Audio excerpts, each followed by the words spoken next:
തിരുവനന്തപുരത്ത് നിന്ന് ഇപ്പോൾ ഷഫീദ് റാവുത്തർ ചേരുന്നുണ്ട്. ഷഫീദ്, ഈ ഉണ്ണികൃഷ്ണൻ പോറ്റിയെയും സുധീഷ് കുമാറിനെയും ഈ ചോദ്യം ചെയ്യുന്നത് തുടരുകയാണോ ഇപ്പോഴും ഷഫീദ്?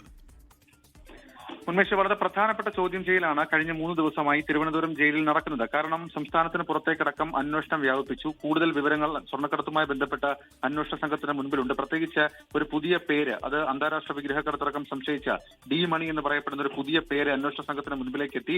അതിനൊക്കെ അപ്പുറത്തേക്ക് ബെല്ലാരിയിലെ ഗോവർദ്ധന്റെ റൊദ്ദൻ ജ്വല്ലറിയിലടക്കം കഴിഞ്ഞ ദിവസവും 2ാം തവണ അന്വേഷണ സംഘം പരിശോധന നടത്തി.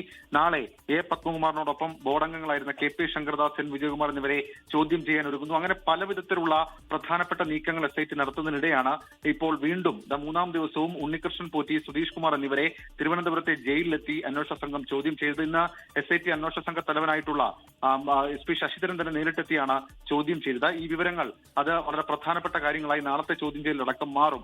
അതേസമയം 5ാം തീയതിയാണ് അന്വേഷണ റിപ്പോർട്ട് കോടതിയിൽ സമർപ്പിക്കേണ്ടത്. അതിനു മുൻപ് പരമാവധി വിവരശേഖരണം, തെളിവ് ശേഖരണം അത് ലക്ഷ്യം വെച്ചുള്ള നീക്കം SIT നടത്തുന്നുണ്ട്. നിലവിൽ ഇപ്പോഴും പ്രത്യേക സംഘം SIT-ക്കുള്ളിലെ സ്പെഷ്യൽ സ്ക്വാഡ് ചെന്നൈ കേന്ദ്രീകരിച്ച് അന്വേഷണം നടത്തുകയാണ്. ഡി മണിയെ വീണ്ടും ചോദ്യം ചെയ്തത്, ഡി മണിയുടെ സുഹൃത്തിനെ ചോദ്യം ചെയ്തത് മാത്രമല്ല, ഇവർ കേരളത്തിൽ നടത്തിയ ഇടപാടുകളുടെ വിവരങ്ങൾ കണ്ടെത്തുന്നത്, മണി ലോണ്ടറിംഗ് അടക്കമുള്ള കാര്യങ്ങളുണ്ടെങ്കിൽ അതിന് തെളിവുണ്ടോ, ഇതടക്കമുള്ള മുഴുവൻ വിവരങ്ങളും SIT ശേഖരിച്ചു വരികയാണ്.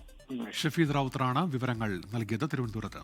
ലോകത്തെവിടെയായാലും ഏത് സമയത്തും 24 വാർത്തകളും ഓഗ്മെന്റഡ് റിയാലിറ്റി പാക്കേജുകളും എക്സ്പ്ലെയിനറുകളും വിശദമായി കാണാൻ ഞങ്ങളുടെ യൂട്യൂബ് ചാനൽ നിങ്ങൾക്ക് സബ്സ്ക്രൈബ് ചെയ്യാം.